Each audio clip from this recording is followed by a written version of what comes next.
seja, da lógica do tempo, da evolucionista, transformadora.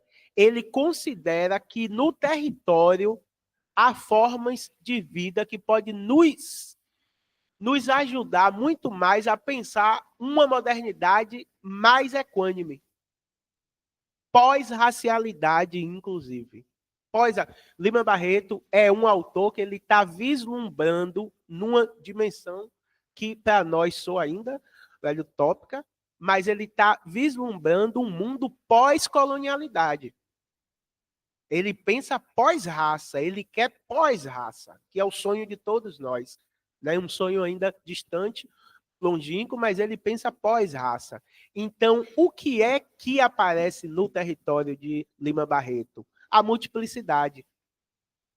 Uma coisa que é impossível estar no tempo, está no território. Multiplicidade de língua, multiplicidade arquitetônica, multiplicidade de corpos, é gente branca, gente preta, indígena, amarela, tá todo mundo em Lima Barreto, imigrantes, todo mundo tá em Lima Barreto. O subúrbio é esse lugar da multiplicidade. E qualquer pessoa que já morou na periferia alguma hora sabe o que ele está falando. Sabe o que ele está falando? Alguém que já passou 15 dias em Paripe, na Liberdade, em Coutos, em Cajazeiras, sabe o que ele está falando.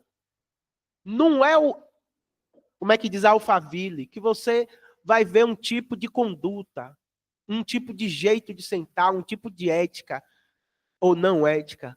A periferia, não. A periferia é um lugar onde está tudo acontecendo ao mesmo tempo agora. O crente, o espírita, o pagodão, o carro de som na porta, a polícia que chega e todo mundo corre, o traficante, o pai de família, o ecossistema social da periferia é a multiplicidade. O valor ético que move a periferia é a convivência entre os diferentes. Ou seja, é o oposto absoluto do código de ética que rege o projeto de modernidade euro-ocidental. Então, quando o Lima pensa a modernidade a partir do território e não do tempo, ele propõe um projeto absolutamente divergente daquele que a Europa trazia para o resto do mundo. E nisso ele funda um outro projeto de modernidade. Isso se chama o quê? Modernismo. Porque o que é modernismo? Pensando nas vanguardas europeias, modernismo é uma crítica ao projeto de modernidade euro-ocidental. Surrealismo, dadaísmo, expressionismo, isso são o quê? Críticas ao projeto de modernidade ocidental no pós-guerra. Aqui você vê que o projeto de antropocentrismo que a modernidade trouxe, que o homem assume a responsabilidade por pensar e conduzir o mundo para o progresso, tem uma falência total nas guerras, na quebra da bolsa, o início do século XX, a crise desse projeto, né? Dizendo assim, olha, nós não conseguimos levar o mundo para frente como nós tínhamos dito que íamos levar. A Primeira Guerra é isso, e eu sempre lembro para os meus alunos, Primeira Guerra, gente, não é isso que tem hoje. Netanyahu, velho Israel, jogando bomba em um colégio de crianças sem sujar roupa de sangue. Gente, Primeira Guerra era trincheira, faca, era gente com gente, cortando braço, pescoço, facada, tiro de perto, era selvageria. E os teóricos negros começaram a dizer: quem são os selvagens agora?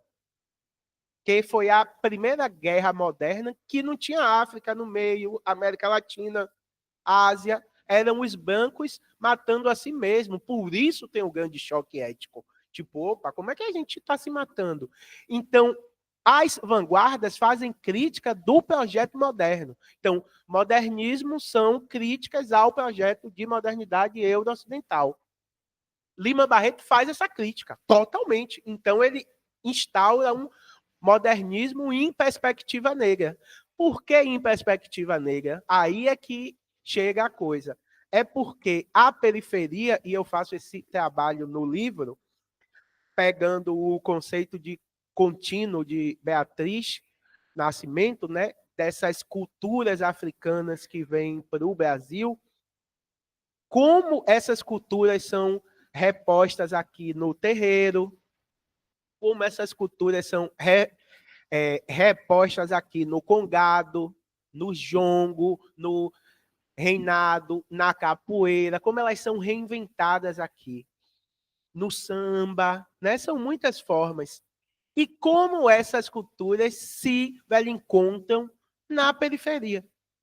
E como a periferia precisa ser pensada como um território negro de reposição das culturas africanas no Brasil. Eu não tenho nenhuma dúvida disso. Né? A gente demorou para pensar isso. Inclusive, eu vim compreender há um mês atrás que a rua do mapa de casa era um quilombo. Mas a gente não tem noção de ver isso. Por que um quilombo? É uma escadaria com 100 degraus fechadas. Quando eu cheguei lá, uma casa era prima da outra, prima. Tanto que, velho, os meninos eles não podiam namorar entre si, porque eles eram tudo primos. É sério, eles não podiam, porque eles eram tudo de família sanguínea. Assim, a gente contava umas 8, 10 casas numa rua de 40, 50, que era tudo da mesma família.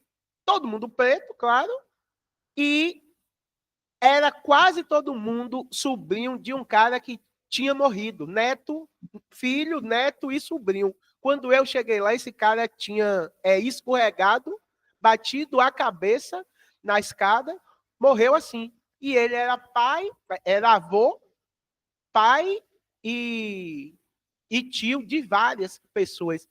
Aquilo era um quilombo. E ninguém nunca disse aquela rua porque nós não entendemos que os quilombos urbanos são muito mais numerosos e fortes do que nós pensamos. Porque os negros não tinham para onde ir. O Rio é justamente isso, né? Quando os negros voltam da guerra do Paraguai, não tinha para onde ir, sobem o morro para morar.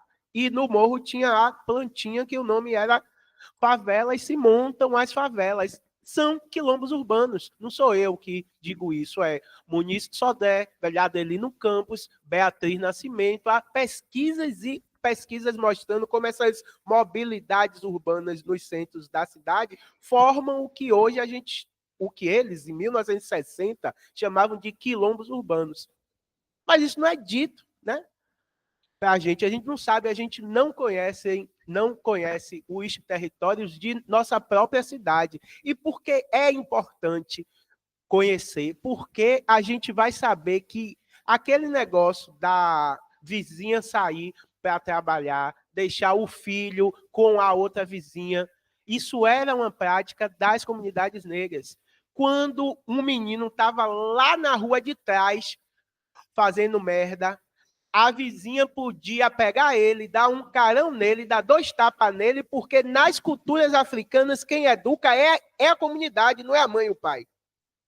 E ele respeitava toda a comunidade. Isso é dito em toda a literatura negra, eu não estou dizendo nada novo, isso está aí posto há muitos anos, né? Porque os livros circulam menos do que devem circular, porque as ideias são impedidas de circular por diversas formas. Mas essas coisas estavam na periferia o tempo inteiro. Né? E se a gente reconhecer a periferia como esse lugar de uma cultura que pulsa, que é viva e que diz de uma tradição milenar, a gente não pode transformar ela num território da biopolítica, onde você pode chegar e matar.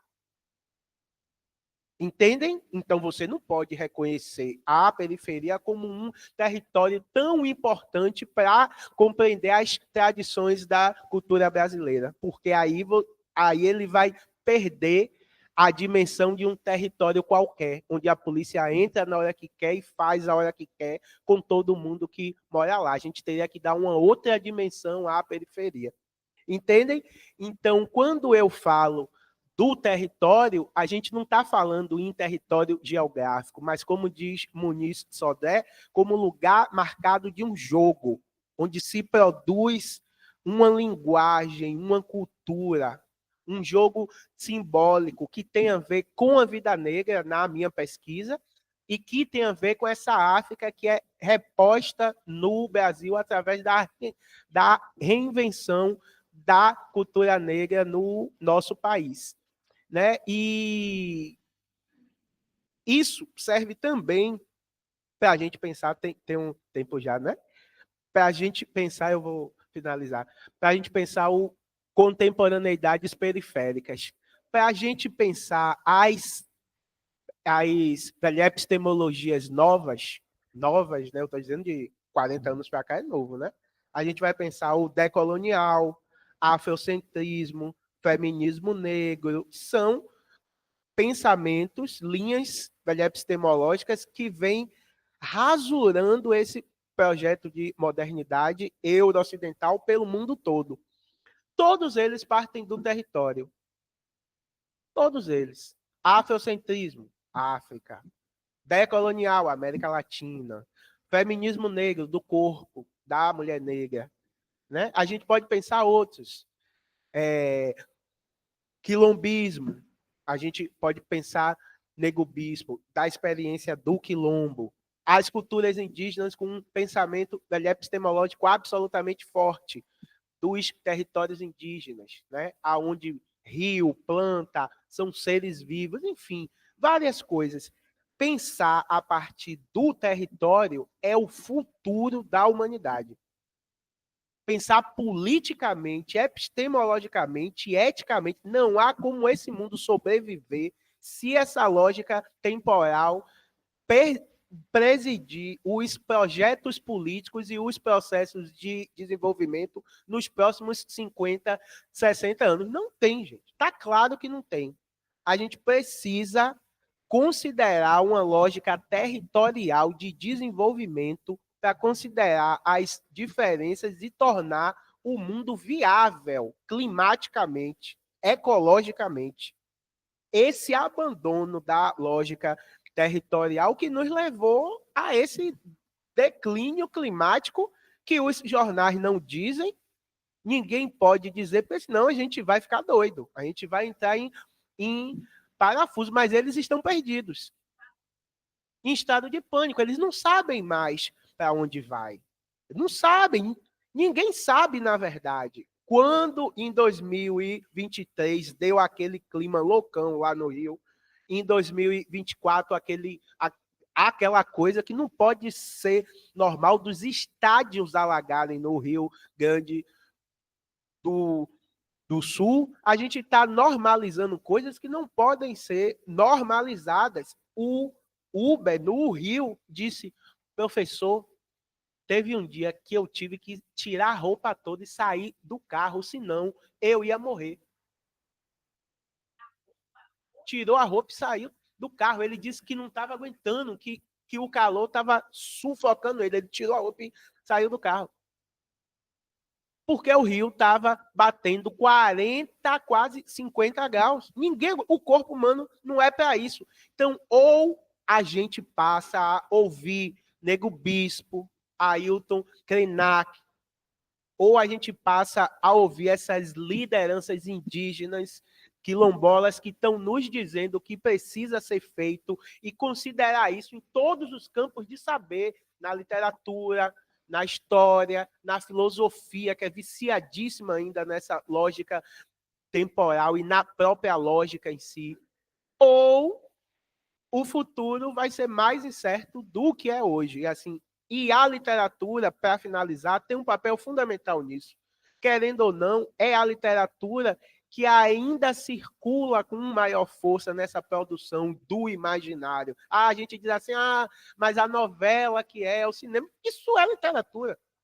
Pelo amor de Deus, né? A gente não vamos ser óbvio. É literatura, inclusive grande parte dos filmes e dos livros, das novelas, das boas, são livros também.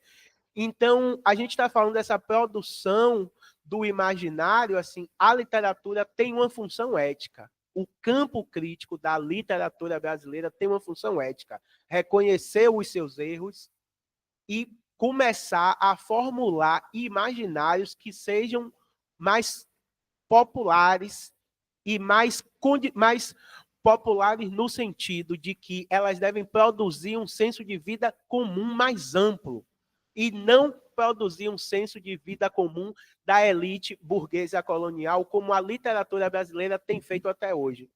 Né? A gente vai, professor, mas hoje tem a literatura periférica que herda tudo isso que eu falei de Lima Barreto, né? Porque não dá tempo falar disso, mas a literatura periférica herda isso de Lima Barreto. Nominalmente, eles sabem disso, eles citam Lima.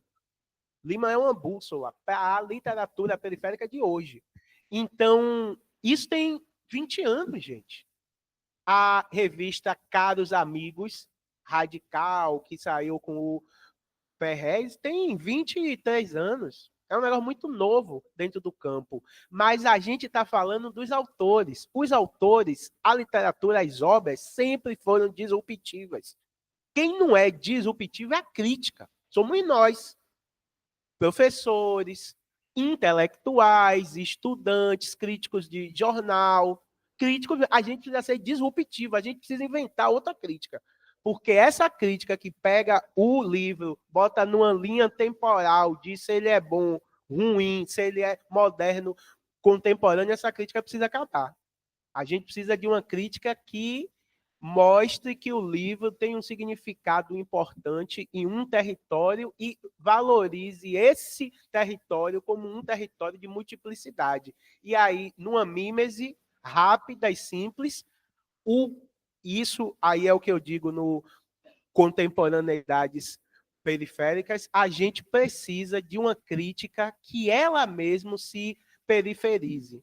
A crítica precisa ser ela mesma periférica, parar de querer ser moderna, europeia, etc., e dialogar mais intensivamente com as formas tradicionais que nós temos no Brasil. Aí eu acho que a gente tem uma chance de fazer uma crítica mais viva e mais produtiva. Obrigado, gente.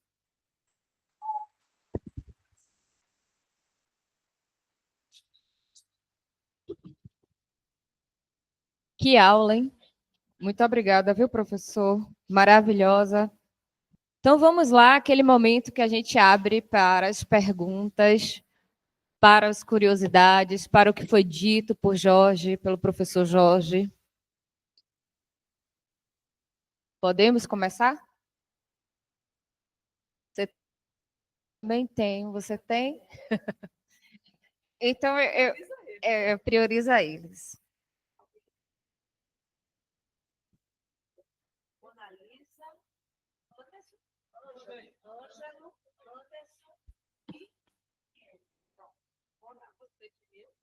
Tem, você quer levantar e falar?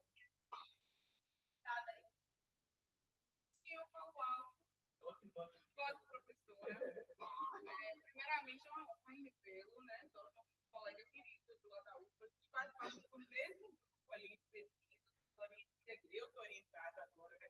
Você não é, sou o mesmo professor que eu sou Freitas. E, assim, o que me chama a atenção, né, nessa questão do poder negro, enquanto professora também de rede básica, de alunos do ensino médio, fundamental 2, é como trazer essa outra narrativa, né, e algo que eu debato muito com os meus alunos de literatura brasileira, perdão, porque são futuros professores, eles vão estar na sala de aula, então acho que esse nosso papel é também contribuir para essa formação rasurada, ressignificada, né? É importante entender isso.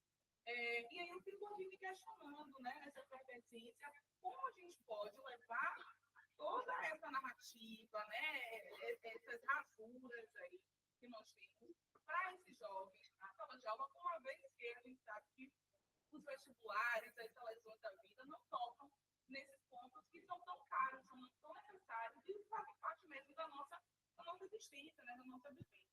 Então eu trago isso para você, mas eu acho que eu acho que a gente pode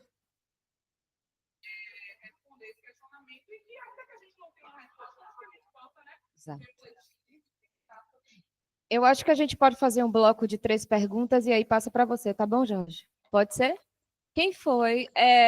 O outro, as outras, foi você e quem mais lá atrás, não foi? Ângelo, Anderson e Daniel. Vai, Ângela. Sim, é Ângela, não?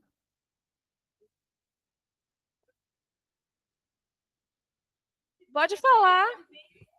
Pode vir, Ângelo. Se você se sentir mais confortável, se sentir melhor de lá. Pega ali aquele. Então, daqui. Boa noite para todos. Eu cumprimento aqui, né? Eu queria cumprimentar a mesa em nome da Proana, mas a Proana saiu da posição, então eu cumprimento a mesa em nome do convidado. Assim, eu gostei muito da tua fala, do que você falou, mas uma coisa assim que me tocou, que eu fiquei assim meio com dúvida, foi naquela parte que você citou Antônio Cândido e que você falou que Haroldo de Campos meio que contestou aquela meio que uma árvore genealógica da literatura que Antônio Cândido montou. Você poderia me explicar melhor como foi isso? Eu fiquei assim meio com dúvida. Ok, o próximo. Mais um.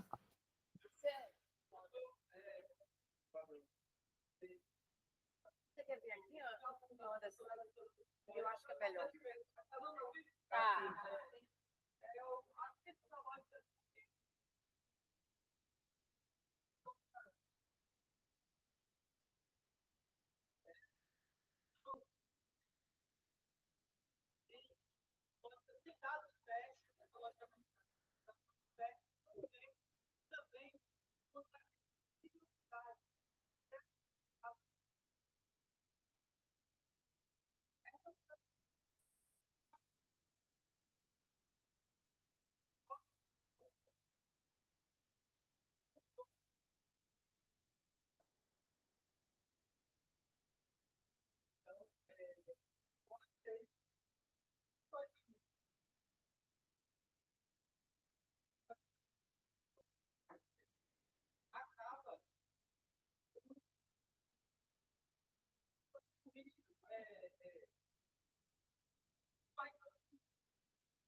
Eu vou começar. Ah, é um bloco de 4? Eu ia falar.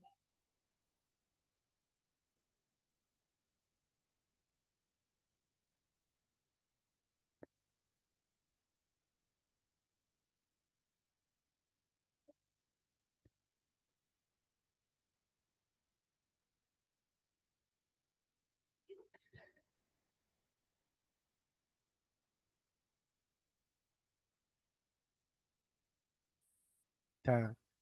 Ó, sobre essa questão do tempo, sim, claro, né? A filosofia. Hã? Anderson. Obrigado, Anderson. A filosofia hegeliana, por exemplo, que vai presidir esse projeto moderno à esquerda com Marx ou à direita, ela é uma secularização do cristianismo platônico. É a mesma coisa, não muda nada, né? Então, exatamente isso aí que você falou. Só que disso se depende uma ética. Uma ética. Uma ética do acúmulo, uma ética do progresso, uma ética do indivíduo que progride na vida, né? Que o Max Weber vai trazer lá com a ética protestante e o espírito do capitalismo. O que a gente está brigando para fazer hoje é que essas epistemologias que estão gerindo a vida nesses outros territórios que não os centros urbanos possam ser também fonte de uma ética para um projeto mais amplo de sociedade, porque as sociedades já têm a sua vida, a comunidade quilombola ela já vive do jeito dela, a comunidade, como é que diz, indígena, ribeirinha, vive do jeito dela, só não vive plenamente porque a gente não deixa. A gente não deixa. Mas essas outras formas, essas outras possibilidades de organização social já existem. A gente fica, às vezes, dizendo, Não, mas não é possível uma saída, não, a gente não tem. As saídas estão aí, as saídas existem, essas comunidades já vivem. A gente que vai lá e interfere na forma de vida dela, mas elas já existem. O que a gente discute hoje é vamos depender disso uma ética que possa gerir de uma forma maior as sociedades em geral, porque a ética que nós temos hoje não está dando para gerir um projeto de continuidade. Só que, antes de depender disso, uma ética que possa ser expressa para um maior número de pessoas, a gente precisa reconhecer que o que tem ali é um saber. Por isso que a grande briga hoje é a briga epistemológica. Entende? Se você não reconhece que ali tem um saber que pode ser válido, ele não vai gerar uma ética que sirva para todo mundo. Entende? Sobre a escola. São duas perguntas sobre a escola, né? Uma com variação da educação infantil, que eu sei pouco, acho que eu posso contribuir pouco, colega, com a sua questão. Mas eu vou dizer assim, uma das coisas que me deixou mais alegre em ganhar o prêmio foram duas. Uma que, né, eu ganhei o prêmio com uma velha editora de Salvador, né, isso me deixou muito feliz. A outra é que talvez isso, de alguma forma, vai adiante uma coisa que é o meu objetivo com o livro, é que essa ideia de modernismo que rasura esse projeto chegue no livro didático. Até junho do ano passado, eu era professor do ensino fundamental. Eu sempre tive carreira, eu não tenho carreira contínua, eu mudo muito de lugar, espero mudar de novo, que eu quero vir para Salvador. Então, eu passei 9 anos no IFE, fui da rede municipal de Camaçari, como é que diz, estado da Bahia, então eu tenho 12 anos do ensino médio. E eu digo a você, eu sempre falei essas mesmas coisas aqui na minha aula. Aonde eu estivesse, com outra linguagem, de outro jeito, né, explicando de outra forma, mas eu não sabia fazer de outro jeito, e eu entendo que nós que estamos na rede pública temos uma encruzilhada ética muito grande, né? Porque a gente tem que formar aquele menino para o vestibular, porque aquela é a única porta que ele tem para passar. Se ele não passa naquela porta, então você tem que dar aula falando de modernismo negro, mas você tem que dar aula falando do modernismo que é mentira. Para ele aprender aquilo e passar lá. E não tem outra possibilidade. Eu sempre disse para eles, olha, isso aqui é um jogo duplo. Eu tenho que fazer as duas coisas e tem que dar tempo de eu fazer as duas coisas. Para isso, eu preciso de vocês. Porque eu não vou falar só a mentira para vocês. Não tem como, é antiético, e eu dizia para eles, é estelionato intelectual se eu chegar aqui e só mentir para vocês. Então, vocês têm que ter paciência. A gente vai pegar o livro didático, então eu pegava o livro e mostrava a eles, ó, isso aqui não é verdade. Por causa disso, disso, disso e disso. Mas lá na prova, vocês vão ter que dizer exatamente isso. Senão, vocês não passam. Isso dá um duplo trabalho para o professor. Isso é justo com o professor? Não é justo. Não é justo. Mas eu também não sei outro modo, porque não há uma fórmula de dizer como fazer isso chegar. Mas eu acho que é pensar esses conteúdos sempre de uma forma crítica. Por exemplo, sempre que eu dava aula de romantismo, fazia aquilo tudo, as 3 fases, com dolerismo. Quando eu chegava lá, eu dizia, tem um cara aqui chamado Luiz Gama, que não está aqui no livro. Né? E aí eu não só falava que Luiz Gama podia estar ali, como eu dizia, olha, Luiz Gama não está aqui, sabe por quê? Porque ele não podia estar aqui. Se ele tiver aqui, isso que nós chamamos de romantismo desaparece. O eu subjetivo, a imersão no eu, a tristeza. Cadê Luiz Gama? Explode isso tudo, como Lima Barreto explodiu o modernismo, então ele teve que virar um pré-modernista. Luiz Gama explodia aquilo tudo, então tinha que tirar ele. Então, eu dizia a eles, ó, isso aqui é Luiz Gama, ele diz isso aqui, cabe aqui nisso aqui, por isso que ele está fora. Agora, eu fico muito, assim, receoso de falar dessas coisas, porque eu fazer é uma coisa, eu querer que o colega faça já não é da minha alçada. O colega já tem 40 horas aula, 60 horas aula, ainda vou ficar pedindo ele que ele reinvente o conteúdo. Eu não me sinto autorizado, não é ético, sabe, da minha parte. Eu já estive lá, eu sei o que é dar 40, 60 horas para ganhar uma mixaria desgraçada numa sala com 40 alunos. Como é que você vai acompanhar, corrigir aquela atividade? É mentira que ninguém faz. Todo mundo sabe. Então, assim, fica à mercê de cada um. O que a gente tem que fazer é policiar. Policiar é uma péssima palavra. Fazer a crítica dos materiais didáticos. Disputar esse livro que chega pelo PNLD é um bom começo, porque a escola escolhe. Nós temos que cada vez mais brigar para participar desse processo de escolha. É uma coisa, porque aí a gente vai dizer, olha, esse livro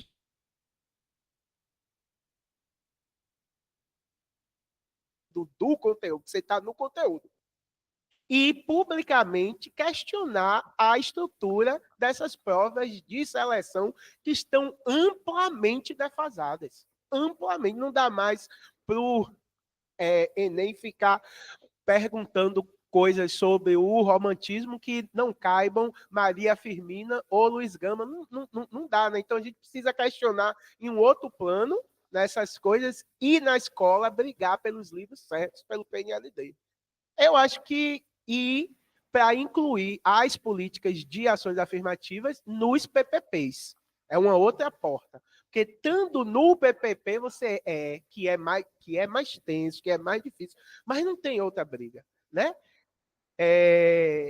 Eu acho que é isso, né? Sobre o Velho Haroldo e Cândido, eu não posso falar muito, porque senão demora. Mas é dizer que o Cândido acreditava que a evolução da literatura brasileira era linear e contínua, que cada vez mais ela ia se desenvolvendo com a prática e parecendo cada vez mais, chegando cada vez mais próxima do que a nação precisava, mas para isso ela teria que estar cada vez mais próxima também do que se produzia na Europa. Haroldo de Campos acreditava que essa evolução não era linear, ela se dava com pontos distantes na história, com as invenções, que é um pensamento de vanguarda, né? A vanguarda preza pelo novo. O grande poeta, o grande pintor é aquele que traz um dado novo que o campo ainda não tinha. Por exemplo, a poesia concreta traz a poesia sem verso. É um dado novo. Então, ele acreditava que os momentos de, como é que diz, invenção, eram aqueles que deveriam ser ligados na história. Mas isso também pressupõe uma evolução igual a Cândido. Então, eu estou dizendo, no livro, eu boto isso como os dois tempos da tradição. São duas formas diferentes de pensar a evolução. Só que Cândido é tido como uma grande ruptura. Aí eu estou dizendo, olha, isso não é ruptura. Isso é rasura, mas não rompe nada.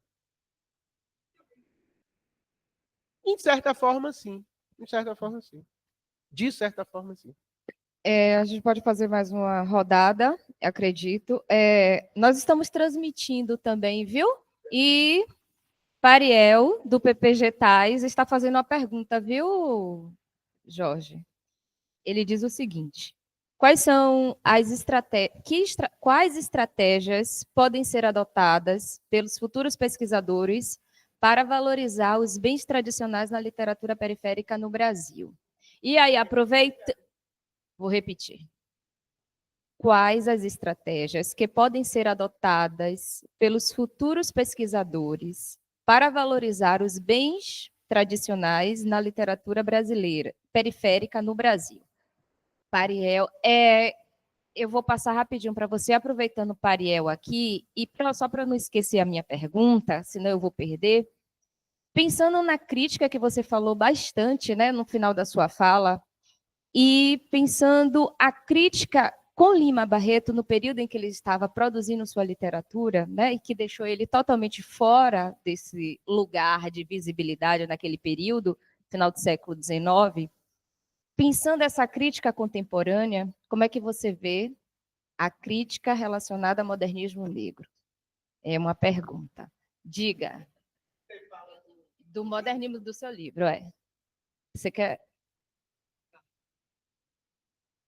aproveita. Ele... Não, vá. Eu também tenho uma pergunta em relação à crítica. É, na verdade, para escutar o que você tem a dizer sobre todo esse debate estético que tem acontecido, porque surgiu uma crítica de uma professora da USP, a Aurora Bernardini, que ela fala que o Itamar Vieira e a Helena Ferrante não é literatura, né, porque está valorizando o conteúdo em vez da forma. E eu gostaria de ouvi-lo a respeito disso. Ó, deixa eu falar logo, porque mais de três eu me perco. Fechou aqui. É sério mesmo, eu Tudo apago, bem. eu não tenho memória para isso tudo, não. Na primeira, eu acho que a questão é A de Pariel. pensar a literatura periférica com os aportes críticos que têm sido produzidos por uma crítica brasileira, que vem de Leda Maria Martins, velho Edmilson de Almeida Pereira, esse monstro. Velho Edmilson precisa ser mais lido, precisa ser mais falado, né? Inclusive, eu tenho me cobrado isso, de ler mais livros dele. Eu fui ver, ele tem muito mais livros do que eu conhecia, por exemplo. Velho Henrique Freitas, Denise Carrascosa, o próprio Contemporaneidades, a professora Florentina, que é uma lenda nisso. Então, assim, a gente precisa, para entender o que se produz epistemologicamente na literatura periférica brasileira, não dá para a gente ler a literatura brasileira periférica com repertório em vários livros, vários não, todos os textos que eu vi Lima Barreto em relação à rua e ao trânsito desse corpo negro no centro do Rio, todos os textos diziam que, inclusive tem títulos, Lima Barreto, Flanner, no Rio de Janeiro. Lima Barreto não é um Flanner. Isso é uma coisa básica para qualquer pessoa que leu criticamente qualquer pesquisa negra. Porque um corpo negro não estava integrado à modernidade no início do século XIX.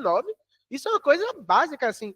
Tinha hora que eu não acreditava. E como eu liguei tais pontos, lendo um livro do professor Silvio Roberto de Oliveira, que ele lia um conto de Fábio Mandingo, dizendo que que os personagens não eram um flané. Aí eu falei, óbvio que não. Aí eu pensei, eu falei, poxa, óbvio. Citei Silvio e trouxe o debate para dentro do modernismo negro. Então, Silvio está lendo essa literatura contemporânea de Fábio Mandingo com um repertório da cultura negra. Então, isso possibilitou ele compreender que ali jamais poderia ter um flané. Então, eu acho que o caminho é esse. Inclusive, Silvio lançou um livro importantíssimo agora sobre Luiz Gama, que chama Gamacopeia, ficções sobre Luiz Gama. Eu acho que vocês poderiam também ver esse livro. Acho que faz um bom diálogo com o Lima Barreto. Sobre a sua pergunta, Liliane, que foi a crítica ao livro, né?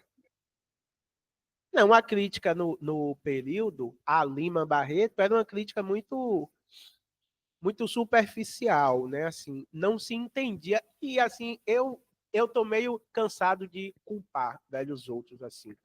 Tipo, a gente vivia em um período onde, velho, epistemologicamente a gente vive. Essa crítica ela é pensada toda com base nesse repertório velho, europeu, né? A tradição crítica literária brasileira, ela é de base francesa e de base americana. Só isso, a gente não tem outras correntes. O que tem se forjado com Velho Edmilson, Leda e Muniz Sodré é uma crítica da teoria da literatura pautada numa cultura negra. Gente, isso é muito radical, isso é muito revolucionário.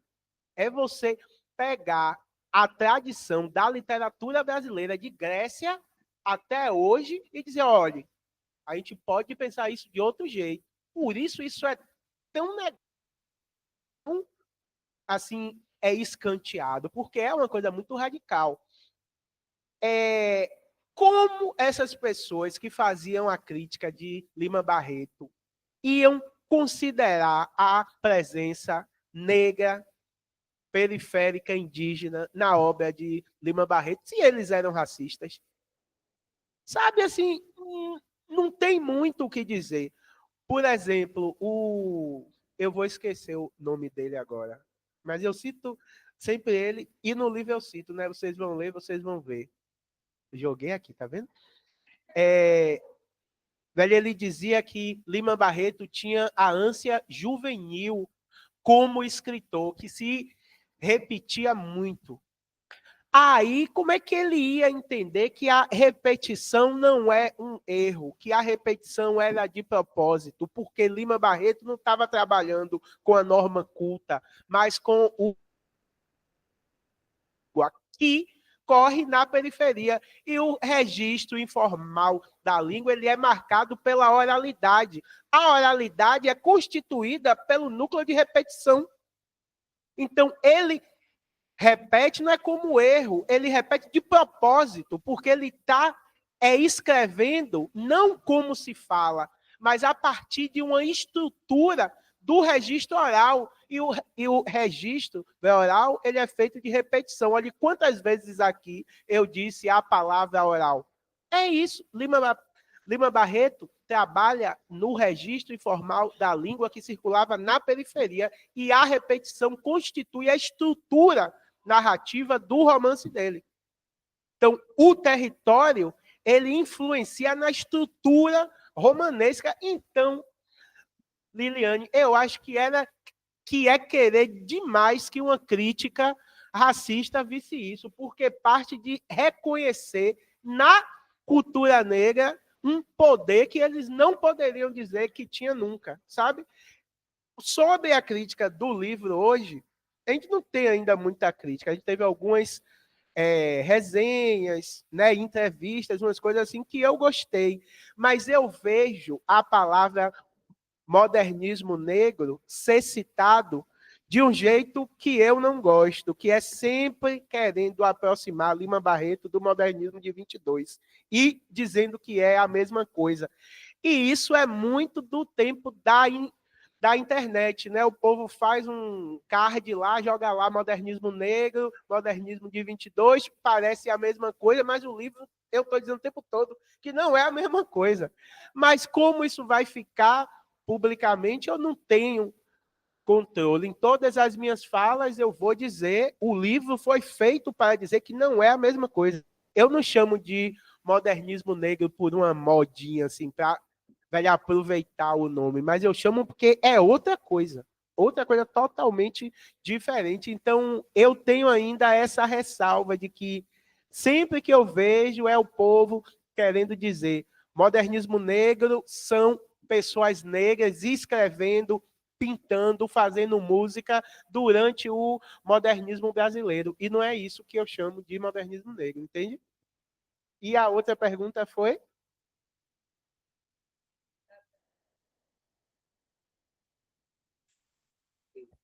Vocês gostam de uma treta, né?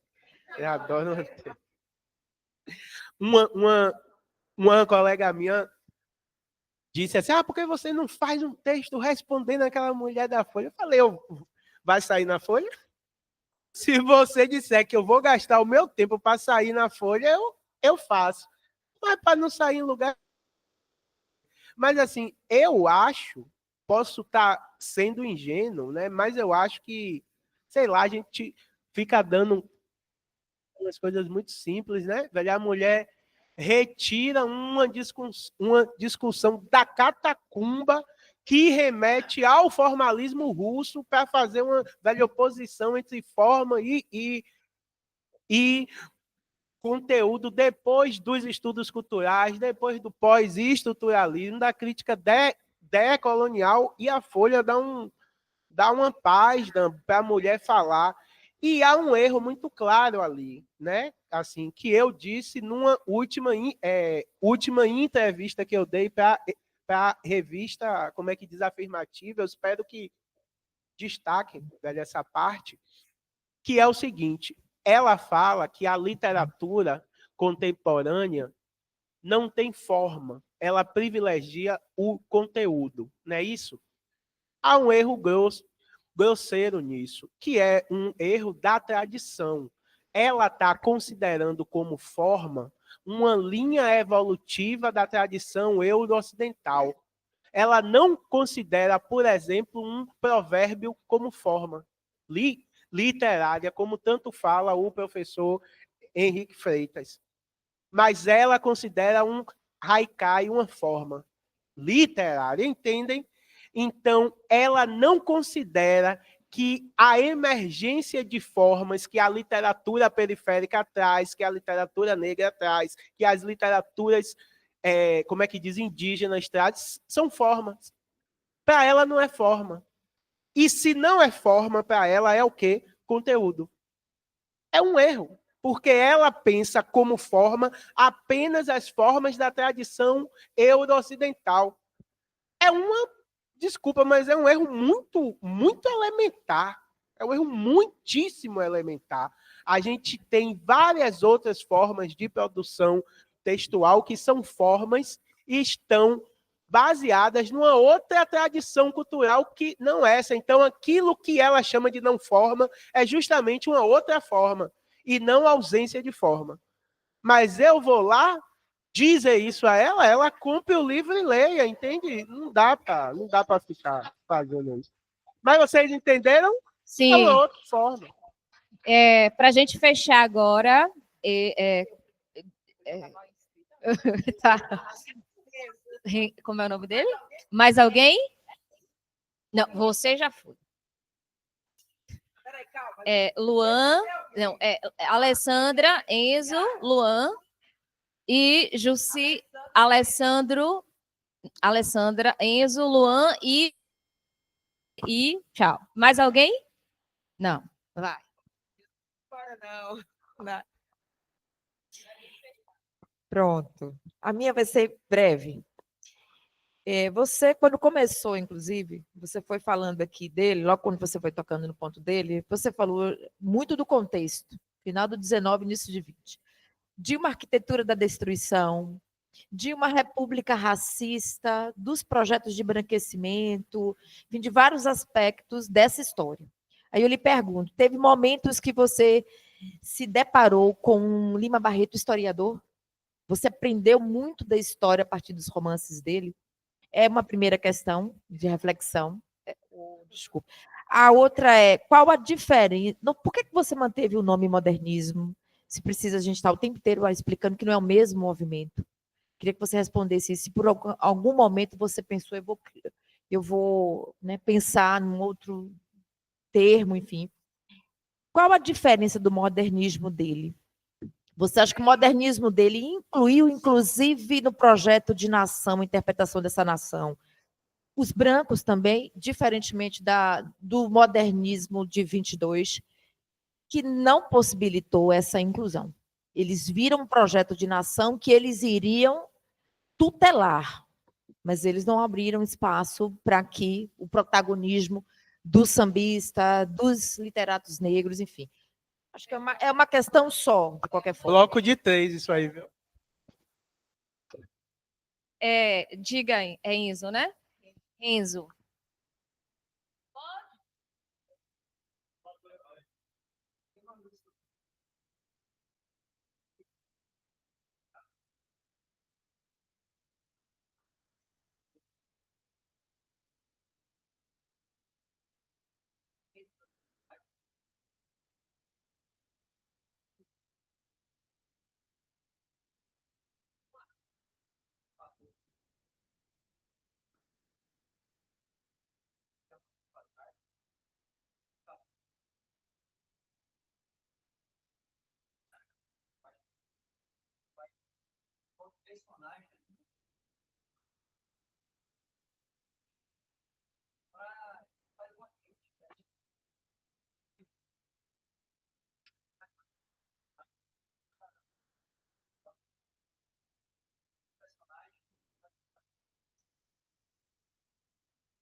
Ok. E Luana, último para a gente fechar. Fale alto, você fala bastante alto.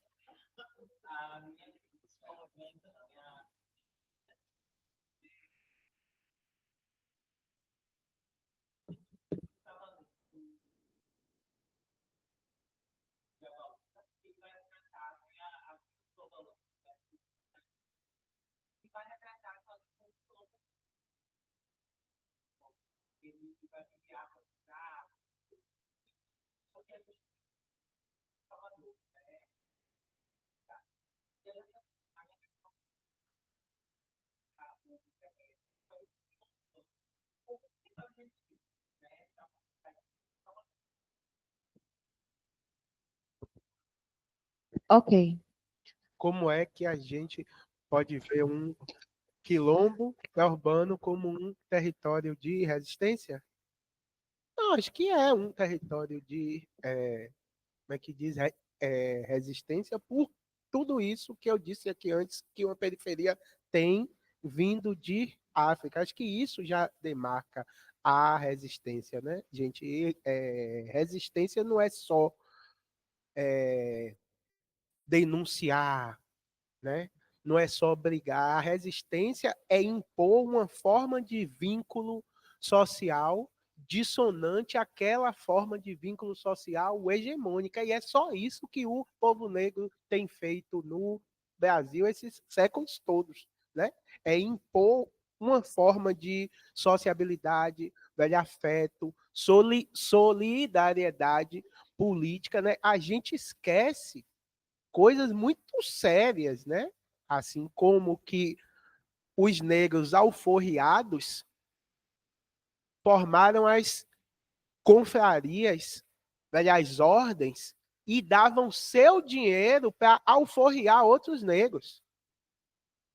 E pagavam aposentadoria para outros negros. Não foi o Estado que pagava a aposentadoria, eram os próprios negros, davam seu dinheiro para alforriar e aposentar o negro que não conseguia trabalhar. Então, isso é uma solidariedade que o capitalismo daquela época não concebia. É isso que assusta na vida negra, na vida indígena, radicalmente. É esse outro modo de vida que diz assim: ó, é possível ter uma outra forma de vida que não liberal. Isso é não neoliberal. Isso é resistência também. Entende? Eu acho que aí não é um papo para. Eu acho que isso tem se perdido um pouco nas periferias, né? Porque nesses últimos 30 anos a gente tem tido uma alta de consumo sem processo educacional. por exemplo, e isso é interferido propositalmente junto com esse desregramento do tráfico nas periferias, que é intencional, né? Porque a gente podia simplesmente proibir a arma e droga na fronteira. A gente não tem que subir morro para matar gente. Isso é uma coisa elementar, né? A gente não tem segurança pública, a gente tem projeto genocida. São duas coisas diferentíssimas. Então, isso tem alterado esse circuito de solidariedade política que alimentava a periferia. E eu acho que essa é uma discussão que a gente precisa fazer para ontem, antes que seja tarde. É retomar a territorialidade dos espaços periféricos no que eles têm de potência, impedir que isso suma. As velhas rezadeiras, os terreiros lá dentro, que eles possam estar lá dentro, que as capoeiras não vão para os shopping centers, mas estejam lá. A gente precisa manter essas coisas funcionando no território periférico, porque isso é fundamental. Então, eu acho que tudo isso é resistência, como resistência cada vez mais que morrem pessoas negras inocentes nos territórios, as pessoas estão fazendo barricadas, queimando pneu, chamando a televisão. Isso tem aumentado muito mais. Isso tudo não é porque a televisão leite, é porque esse movimento social, nessa história do lugar as pessoas para essa resistência. Então, a existência de uma periferia já é um movimento de resistência, sabe? A periferia tá lá viva é um movimento de resistência. Sobre o documentarismo, não foi? A Lima Barreto, historiador. O meu trabalho foge disso, né? Lima Barreto é lido como historiador por muita gente, né? Tem uma frase famosa do Nicolau Shevchenko, que é um dos maiores críticos, ele diz que o Lima Barreto é um documentarista da República. Eu fujo tanto do aspecto biográfico de Lima, quanto do aspecto Lima biógrafo de si mesmo, quanto Lima biógrafo do país. Já tem muitos textos sobre isso, muitos livros sobre, eu fujo. Eu quero discutir o Lima ficcional, o Lima romancista. Eu leio 7 romances, então eu quero pensar como Lima Barreto nos possibilita imaginar outros futuros possíveis, dentro de uma ficção, mas dentro de um projeto político. Então, o historiador, ele é usado muitas vezes para a gente ler as obras negras e periféricas como sendo o limite do que elas podem dizer. Né? Elas só podem contar sobre o país, elas só podem contar sobre o território, mas elas não podem produzir formas estéticas, elas são só conteudistas. A gente volta para outra pergunta. Isso é um engodo, isso é mentira.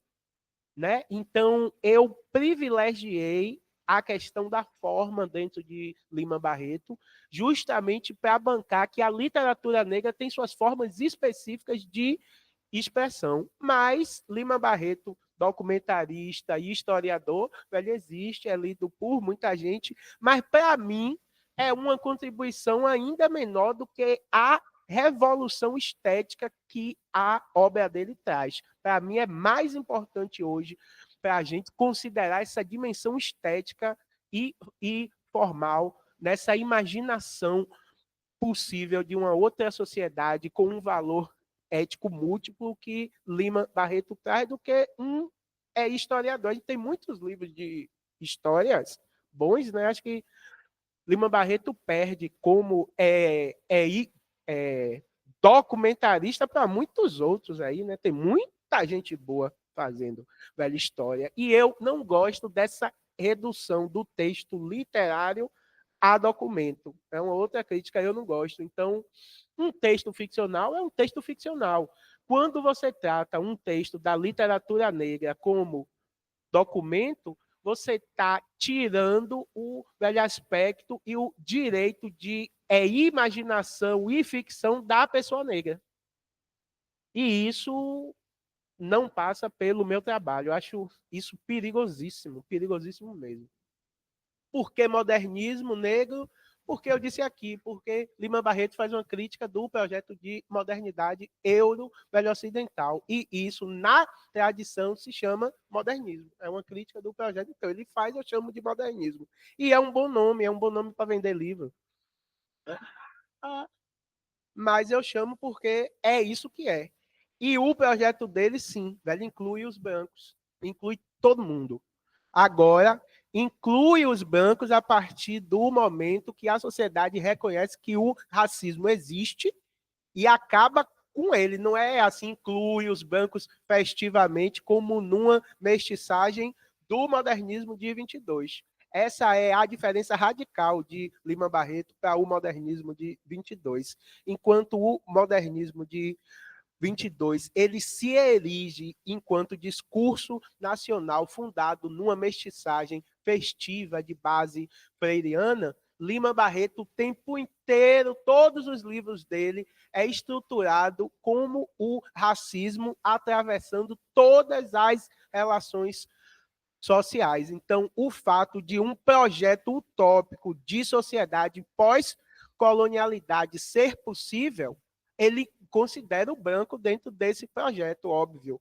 Mas isso não quer dizer que ele acha que a sociedade brasileira não tem racismo. Ao contrário, ele é talvez o escritor que mais denunciou essa estrutura racial na sociedade brasileira. Por isso, ele é muito atual por causa disso, porque, né, a estrutura continua funcionando muito similarmente ainda.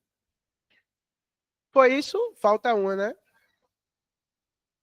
A de Renzo. Da territorialidade regional. Assim, Enzo, Renzo, né? Pelo que eu entendi. Em Policarpo Quaresma, como em Brusundangas, ele está sendo irônico, né? Ali é uma crítica muito grande ao romantismo, a uma ideia de um Brasil que pode ser feito em cima da pureza, né? Ou em cima da imitação. Em Policarpo, em cima da pureza. Em Brusundangas, em cima da imitação.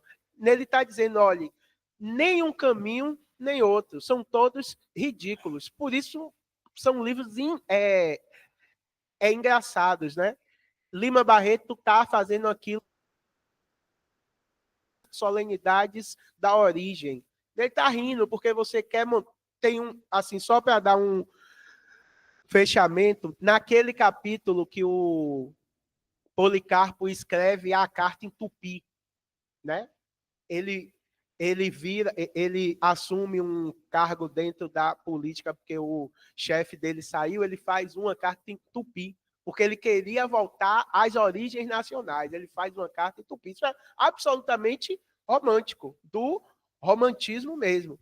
E aí o povo fica empavorosa que ninguém sabia que língua era aquela. E aí chama um consultor, chama outro consultor, aí vem um cara especialista em línguas, não sei o que lá.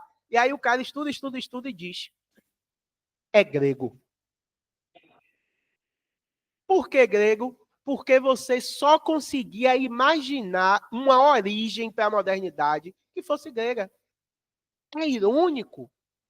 É irônico. Ele está dizendo assim, olha, o nacionalismo não pode partir de uma origem grega. Você está falando tupi, o cara está dizendo que é grego porque ele não consegue imaginar outro começo para o povo brasileiro. Entende? Ele só consegue imaginar aquele começo da imitação. Então, assim, outra coisa é que não é exatamente um regionalismo, o que eu defendo. Territorialidade não tem nada a ver com regionalidade. Por exemplo, Torto Arado, ele é um livro que tem muita dimensão territorial também.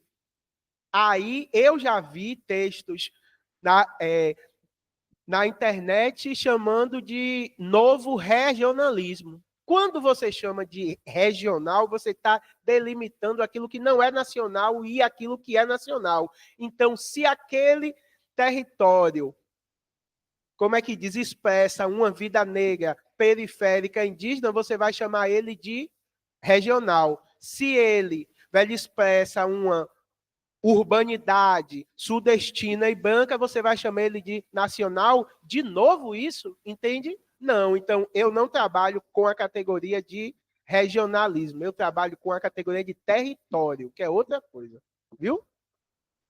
Acho que demos conta, né?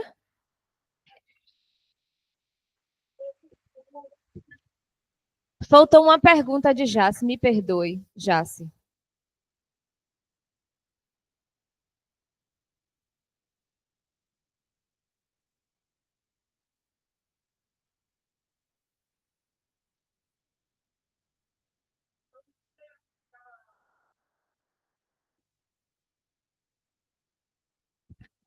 Jace? Jace, é. Jace, ó. Jaciara, boa noite, querida. Ó, assim, quando a gente pega aquela história canônica do romantismo brasileiro, a gente tem o quê? Indianismo, subjetividade, né, extrema, mal do século, aquele negócio todo. Lima Barreto, Luiz Gama cabe onde aí? Lugar nenhum, né? Porque ele não estava narrando um eu subjetivo, nem estava voltando a uma, como é que diz, origem mítica, velho indígena. Ele estava falando do povo negro escravizado e da reumanização desse povo negro em pleno período escravocrata, inclusive libertando mais de 1.000 negros ele sozinho, como um rábula, velho advogado. Então, ele estava em uma outra disputa que aqueles autores estavam negligenciando. Ele estava em outra rotação estética e discursiva, que quem vai se aproximar dele é Castro Alves, mas sem enunciar em primeira pessoa como ele, sem disputar essa humanidade negra como ele. Entende? Então, na verdade, ele não tem nada a ver com o romantismo, nada a ver. Ele quebra tudo, porque ele estava ali enunciando primeiro em nome de uma coletividade, não em nome de um eu subjetivo, triste, com a modernidade que chegava indeciso e frágil. Não tem nada a ver, entende? Então é um comecinho, mas se você quiser saber mais sobre isso, Gamacopeia, do professor Silvio Roberto Velho Oliveira, vai lhe dizer muito mais e muito melhor do que isso, viu? Não. Ok, não vou embora não, que o professor Jorge trouxe 3 livros para a gente sortear aqui para vocês, né? Diga... Laila, fale um número aí para mim. Número 7. Ana Catarina Mal. Aqui.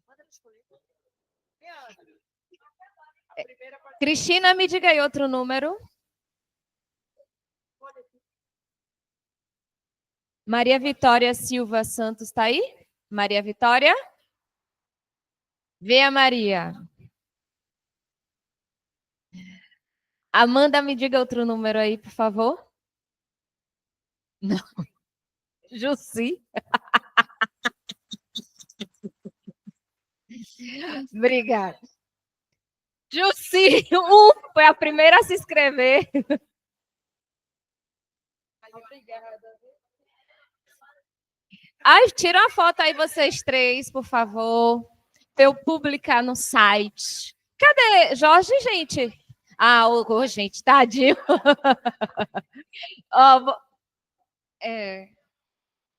O quê? Ah, foi? Ah, que chique. Gente, que chique. Gente, então, muito obrigada. Muitíssimo obrigada, professor Jorge. Muitíssimo obrigada. Dou por encerrada essa mesa e convido a todos para tirar uma foto aqui com a gente. Não esqueçam de confirmar a presença aí, não, por conta do certificado, viu, gente? A presença aí, ó, tá colada aí no meio. Obrigada por ficarem até agora.